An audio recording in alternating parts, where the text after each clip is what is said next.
Welcome to this week's edition of The Scramble. I am your host, Austin Ennie. We are here today with a full cast of characters, the newest being Jessica Lujan. Welcome, Jessica. We are also joined by some familiar faces, such as Mark Ciavola, who enjoys pure adrenaline rushes, Robert Russell III. He once won a staring contest with Mount Rushmore, and Adrienne Lefebvre. She collects extremely old stamps. Before we get started with today's topics, we revert back to our newest panelist, Jessica Lujan. Jessica, why don't you tell us a little bit about yourself? Hey everybody, I'm a political science major and I am also a liberal arts senator in your student government CSUN. Thank you very much, Jessica. Now let's dive right into today's topics. In 2010, the Obama administration passed the federal health care reform law. Recent polls by CNN suggest that only a quarter of Americans actually want the law. The United States Supreme Court is now deciding if the individual mandate is constitutional. The individual mandate is the section of the law that requires all Americans to buy health coverage if not provided by an employer. Question number one to you, Jessica, the newest panelist. Do you believe that the Supreme Court should repeal or change the health care law? I think it absolutely needs to be repealed. There are so many things wrong with this, a mandate to buy insurance is just simply unconstitutional, no matter which way you cut it. So it's just unacceptable. They need to go and work out the kinks.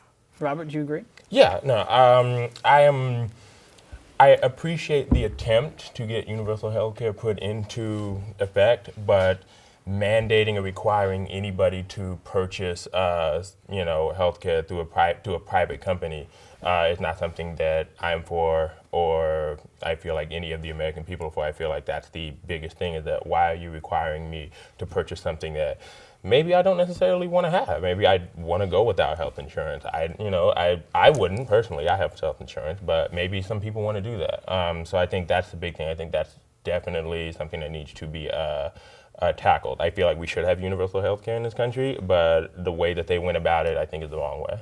Adrienne, you on board with both Jessica and Robert? God, I'd love to disagree, but who here believes that the people that passed this through Congress actually read the 1,200 pages or the 300-page addendum that came the morning that they passed it? I think it will be. I'm nervous. I think it's ridiculous that we have something that would be mandated to us. I think that it's going to infringe on the things that are in the law. I think are going to infringe on our life, liberty, and pursuit of happiness. I think it's going to cut down on how long we can pursue that happiness. And the government will then be. I don't want to have to show proof to the IRS that I've purchased some kind of insurance. They're going to have my bank records. They're going to have. There's a lot of stuff that really needs to be repealed. I absolutely hope that they will repeal it. Mark, get in on this action. No, I mean, I agree with pretty much everything that's been said. I think universal health care in this country would be an abomination. But at the same time, the way this has been done is just as much of an abomination. As Jessica said, it is plain and outright unconstitutional. And the scary thing is, if for some reason the Supreme Court would uphold this, and I don't think they will, but if they do, then what's next? I mean, the government could say you must have a cell phone, you must have a gym membership. And maybe Barack Obama will campaign on that platform in 2012. Mandatory cell phones and gym memberships. It'll be the Jersey Shore campaign. You explain abomination, because I mean, from my experiences in Europe, where they have universal health care, that was one of the things that I was completely shocked about. Number one, the quality. I wasn't really expecting that. Coming from this country, I was shocked at how good medical service I got. I was shocked at the fact that I didn't have to pay for anything. Well, I'll tell you this, we would all love to not have to pay for anything, but a country that has 9 million people is a lot easier to have a healthcare system like that than a country with 350 million people. And even in the UK and England, where there are 58 million people, they now have universal health care. They are now shifting to a privatized system. So while this president and the Democratic Party is trying to move us closer to Europe, England is trying to become more like us. And I think that should show you that it just doesn't work. Well, I just from my experiences, it seems like it does work. Maybe not. Maybe it wouldn't work on this big of a scale. But from my experiences, it worked perfectly fine. The other thing is, I don't trust corporations to handle my health insurance. Do you trust the government? Yeah, but do you trust your doctor? Yeah, Because if but you I have trust to do, your but he doctor, have to go through a corporation. But if you trust your doctor, then you should be able to work with your doctor on your health issues and not have the government tell your doctor which tests they can run, which ones cost too much because it's not worth giving older people But don't corporations certain do that replacements. already? Health insurance company do that already. They've denied my mother's services because based on pre-existing medical conditions, stuff like that. They Sure. do. And there are some things in this healthcare bill that are great. People who have pre-existing conditions should have an option to purchase private care. People, and if we want to have a conversation about keeping young people on their parents' plans until they're 26, again, that's another thing we can have that conversation about. However, putting the government between you and your doctor when it comes to your healthcare decisions is absolutely unacceptable in a free country. Well, all I'm saying is I don't see the difference between both. I don't see the difference between the corporation having control and the government having control. Ask your To me, doctor. they're both evil. We'll find out in 2015 if the Supreme Court doesn't. Cool in the Jets now. Got to move on to topic number 2. The shooting death of 17-year-old Trayvon Martin in Florida neighborhood continues to dominate the headlines. Neighborhood Watch volunteer George Zimmerman claims he shot in self-defense following an attack initiated by Martin. Martin's family insists that Zimmerman was the aggressor and Martin's reputation is being maliciously smeared. Florida police say eyewitnesses have come forward in support of Zimmerman's claim. Question number 2 for you, Robert. Should Zimmerman be arrested? If he should have been arrested, then he would have already been arrested. This issue is, been so blown out of proportion by the media, and then the want to have the story burst. And there's been so much misinformation and framing done by the media to put either Zimmerman or Trayvon in a bad light. You see the pictures that come out with some of these guys. One is from, I think, 6 or 7 years ago when Zimmerman had an arrest, and he's, just scraggly and he's got this beard and he just looks evil. And then you have another picture of Trayvon where he's like flipping off the camera and doing stuff like that. I don't know. Well, the sad thing is we'll never know what really happened. We will never really know what exactly went down that night. There are the witnesses that say that he acted in self-defense. However, you have the 911 report where the guy followed, the kid, even though he had no business to, and he was told by the operators to stop. If he should have been arrested, he would have already been arrested. I feel like the public outcry over something like this, especially making a racial issue, this is something that happens in this country every day. It's sad that it still happens, that we think that we live in a post-racial society, but we don't. Right? It happens that way every day. Adrian, you agree? I think I agree that it is a tragedy. I think that it's one of the worst stories. I mean, you think about a kid that young being killed with his Skittles and tea. He wasn't reaching for a gun. I mean, there's a lot of things that are just really very unfortunate about this. I'm concerned by the media coverage for the fact that it seems like they're going to turn this into an issue of, why did this guy have a gun to begin with? Was it something that was racially motivated? I think the media is all over it. Is it something that needs to be this focused on? Like Robert said, this is unfortunately something that happens every day in this country, and I do think there needs to be, it's really hard to know what is going on. What is the investigation? What do they know? They're saying this, they're saying that. Something needs to be done. Thank you. We have to take a quick break. When we come back, more Scramble coming up. This is not a race. On the road to financial independence, the winners are the ones who stay the course. Learn more about securing your financial future and choose to save. It will pay off in the long run. This sector's clear, Captain. It seems that way. But they're here. We have an intruder. I thought you guys were cleaning out here. Oh, we are. We're, sweeping. Yeah, for space aliens. Yeah, for space aliens. Well, good luck with that. Imagine what a little time can do for your family. Alzheimer's disease, if left unchecked, will strike millions, including baby boomers, their children, and grandchildren in the coming years. As a scientist studying Alzheimer's disease for the American Health Assistance Foundation, I'm well aware that continued research is our only hope for finding a cure. Call 1-800-437-2423 or visit ahaf.org for free publications on Alzheimer's. Learn what you can do to help battle this deadly disease. Welcome back to the Scramble on the subject of Trayvon Martin and the required of national attention on the subject. We go to Mark talking about national attention. Does this case require it? I don't think so, because we have cases like this right here in Nevada. I mean, these things happen, as has already been said. I can tell you that by making it a national issue, you're just blowing it up into a much larger thing. You've got now this tension about racism. I can tell you that when I was 16 years old, my friend who was white was murdered by an 11-year-old black child. 11 years old, that's a child.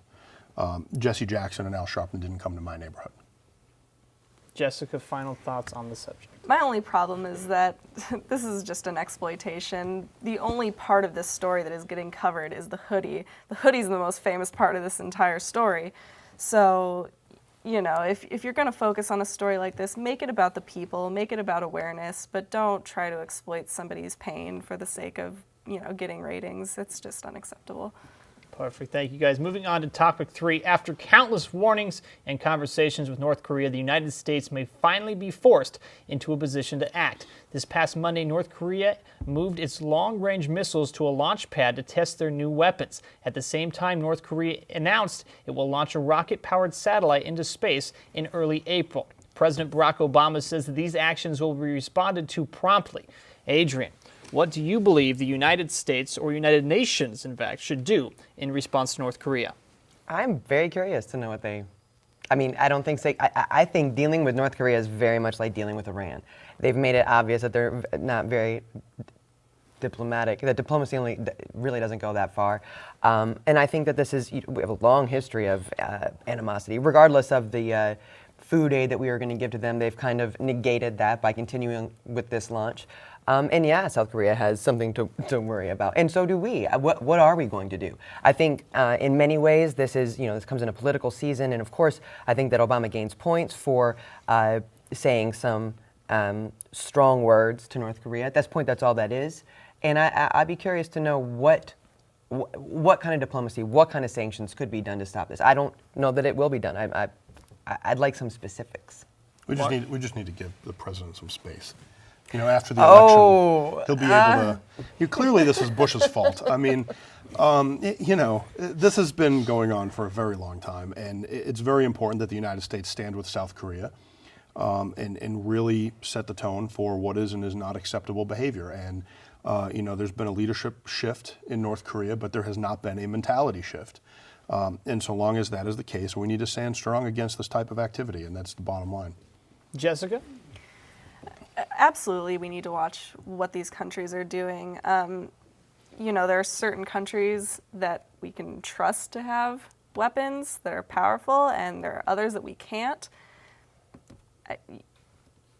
That's for them to make the call. I really don't. I'm not comfortable with allowing North Korea to just, have a heyday, and it's something that needs to be monitored, most definitely. You on board with that as well, Robert? Well, somewhat. My question is, which country has actually used a nuclear weapon? So which country would you be more afraid of, in my personal opinion?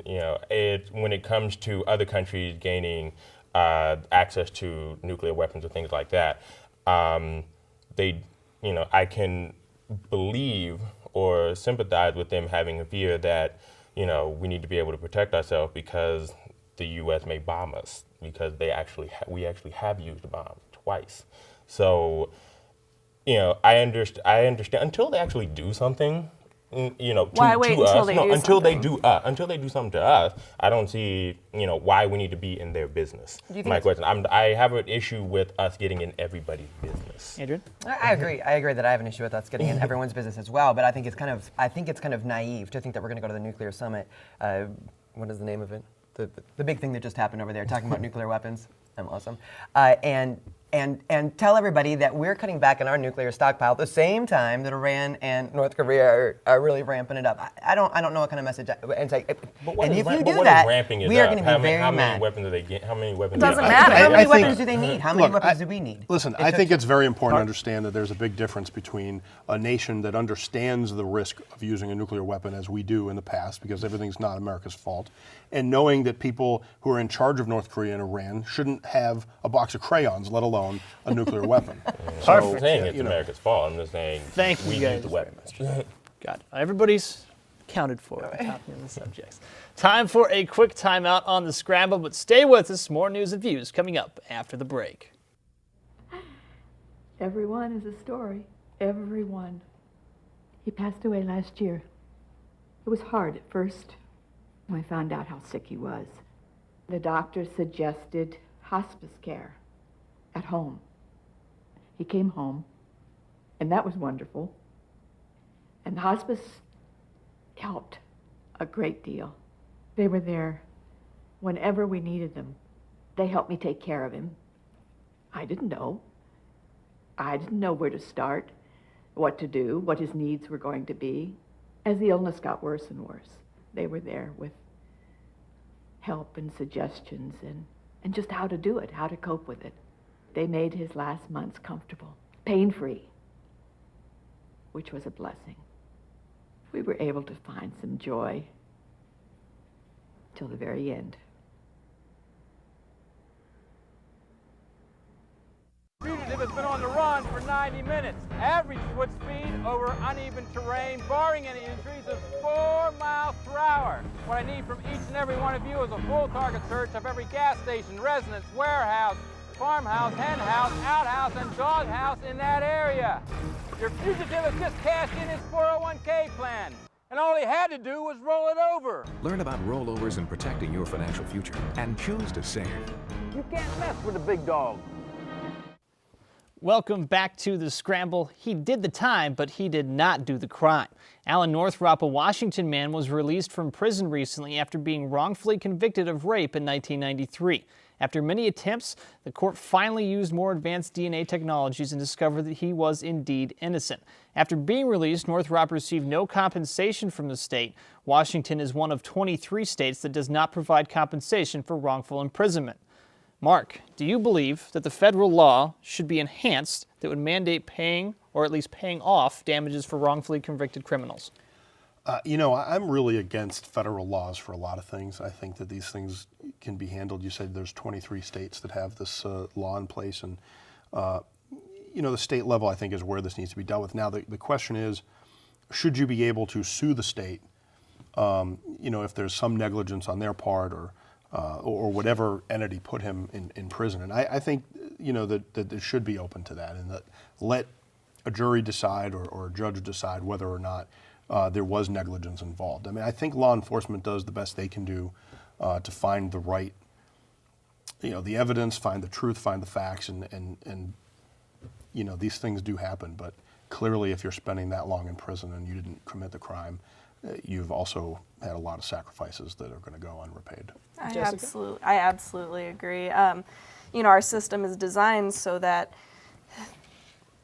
maybe some guilty people are set free, but we do that in the hopes that no innocent person will ever be wrongfully imprisoned. So, and unfortunately it does still happen, but, that's not a federal level thing. Let's let the individual say, hey, I've been wronged, let me sue the state, or let me sue, like Mark said, whatever entity it is that, wrongfully imprisoned him. So yeah, I couldn't agree more.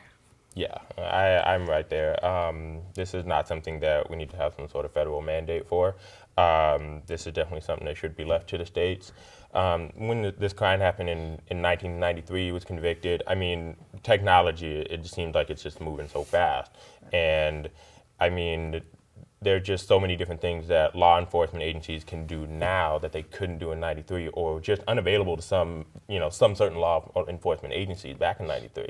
So, to have conviction, to have this conviction overturned for this man, he spent 23 years in prison, he's lost so much, he is going to take it upon himself, or at least I would in his position to sue the state, and hopefully he'll get some compensation that way. But do I feel like, oh, if I'm wrongfully convicted and put in jail and then it comes back, should there be like federal mandate as to how much, how do they determine how much money I get for how long I was in jail? What was I doing before? It's just too much of a hassle.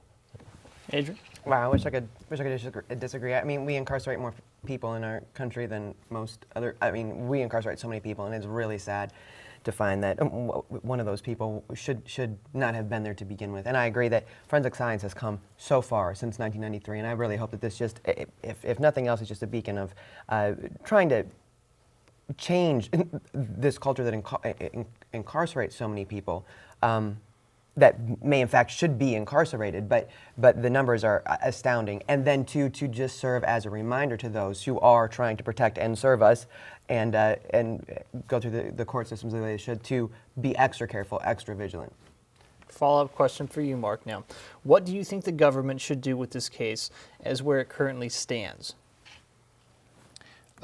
You're talking the federal government? Right, the federal government. No, I don't think the federal government needs to get involved.